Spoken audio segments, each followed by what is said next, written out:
Today, let us reflect on experiencing life together. Each one of you is part of the body of Christ, and you were chosen to live together in peace.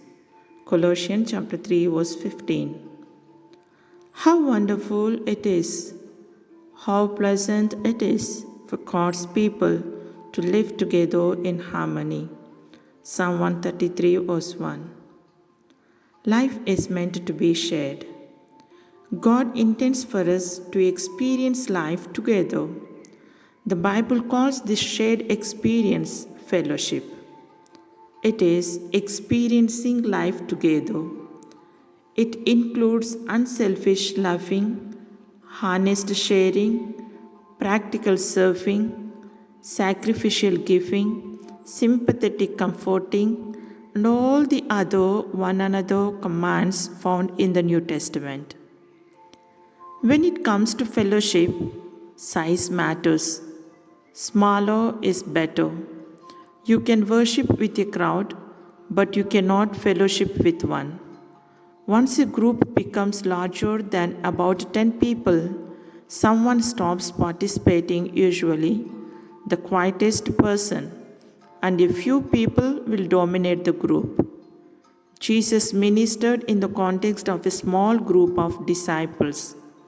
He could have chosen more, but he knew 12 is about the maximum size you can have in a small group if everyone is to participate. The body of Christ, like your own body, is really a collection of many small cells. This is where real community takes place, not in the big gatherings. If you think of your church as a ship, the small groups are the lifeboats attached to it. For where two or three have gathered together in my name, I am there in their midst. Unfortunately, even being in a small group does not guarantee you that you will experience real community.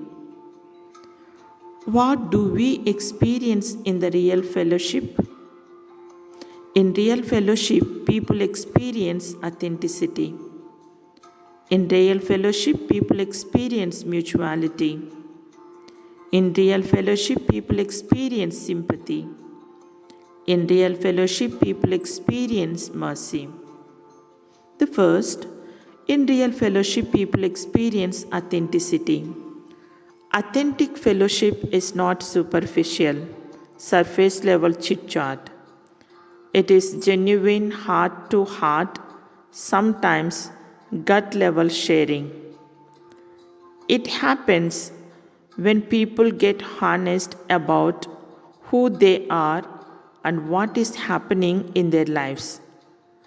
They share their hearts, reveal their feelings, confess their failures, disclose their doubts, admit their fears, acknowledge their weaknesses, and ask for help and prayer. The Bible says, if we live in the light as God is in the light, we can share fellowship with each other. If we say we have no sin, we are fooling ourselves.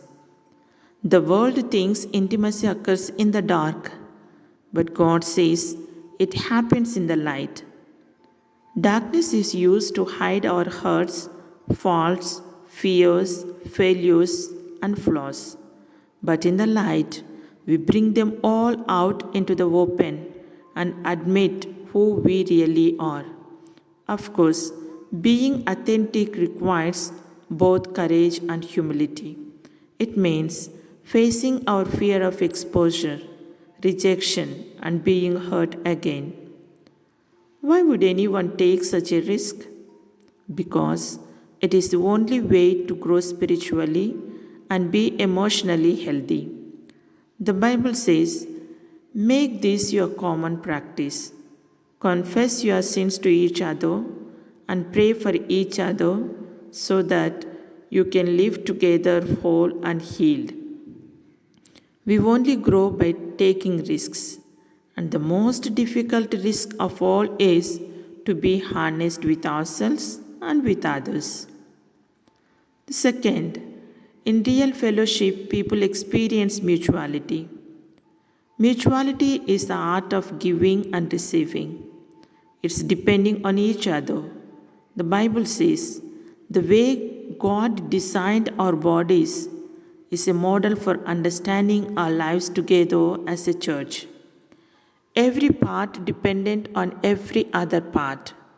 Mutuality is the heart of fellowship, building reciprocal relationships, sharing responsibilities, and helping each other.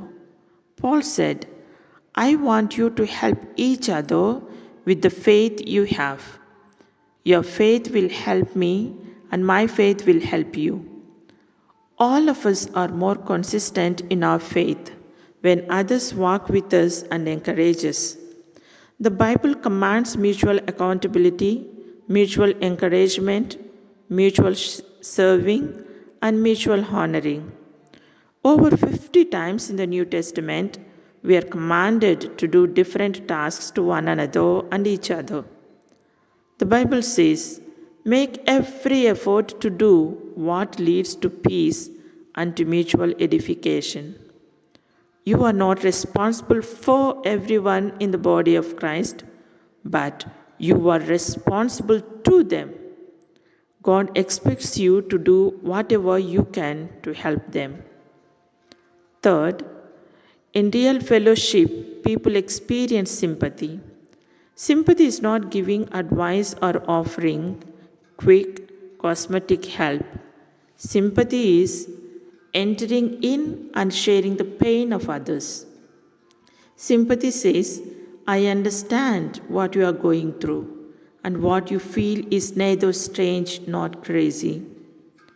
Today, some call this empathy, but the biblical word is sympathy.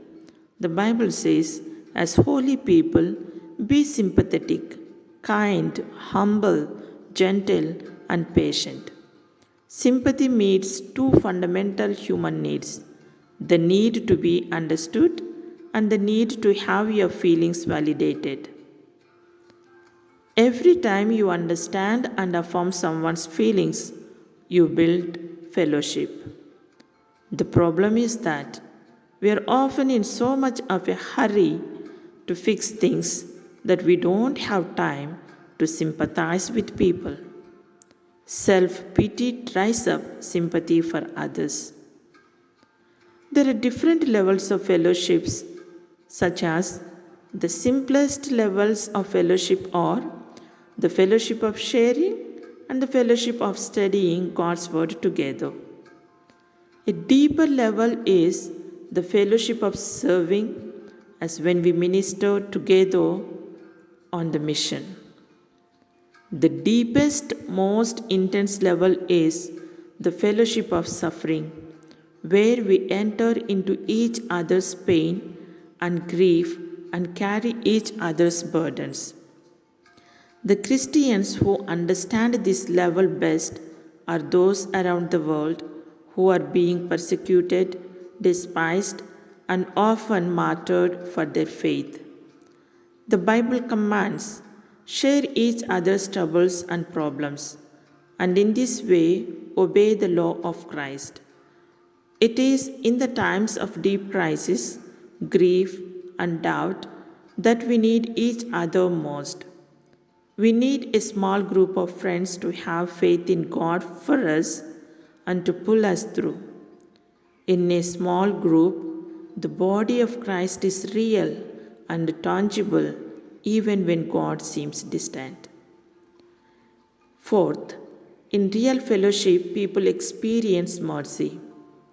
Fellowship is a place of grace where mistakes are not rubbed in but rubbed out.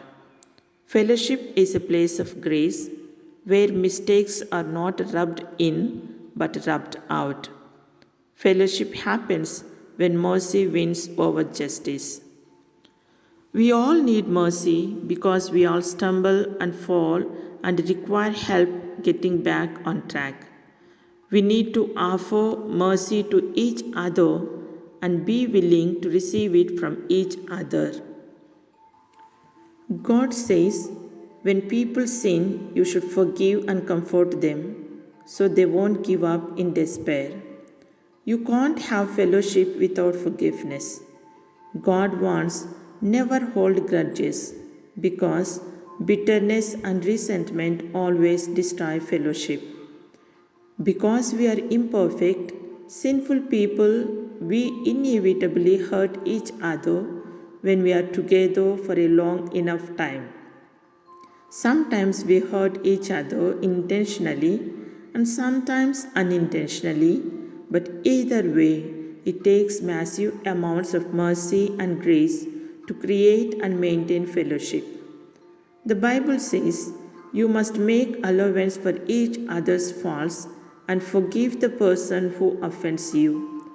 Remember, the Lord forgave you, so you must forgive others. God's mercy to us is the motivation for showing mercy to others. Remember, you will never be asked to forgive someone else more than God has already forgiven you. Whenever you are hurt by someone, you have a choice to make. Will I use my energy and emotions for retaliation or for resolution? You cannot do both. Many people are reluctant to show mercy because they don't understand the difference between trust and forgiveness. Forgiveness is letting go of the past. Trust has to do with future behavior. Forgiveness must be immediate whether or not a person asks for it. Trust must be rebuilt over time. Trust requires a track record. If someone hurts you repeatedly, you are commanded by God to forgive them instantly, but you are not expected to trust them immediately, and you are not expected to continue allowing them to hurt you. They must prove they have changed over time. For over 2000 years, Christians have regularly gathered in small groups for fellowship. If you have never been a part of a group, you really do not know what you are missing. You were created for community. So, as to conclude, dear friends, yes, how wonderful and pleasant it is for God's people to live together in harmony. Because God intends for us to experience life and love together in fellowship. We experience heart to heart, sometimes gut level sharing. We only grow by taking risks. And the most difficult risk of all is to be honest with ourselves and with others. In building up of our fellowship, we understand and affirm someone's feelings. The deeper and deepest levels of fellowships are fellowship of serving and fellowship of suffering, where we enter into each other's pain and grief and carry each other's burdens. Above all, we all need God's mercy. God's mercy to us is the motivation for showing mercy to others. We need mercy because we all stumble and require help getting back on track. We need to offer mercy to each other and be willing to receive it from each other. So, let us try to cultivate the 4 qualities of real fellowship in order to be authentic in our life, mutual in sharing, sympathetic in understanding, and merciful in forgiving, which help us to experience our life together in fellowship. Thank you. God bless us.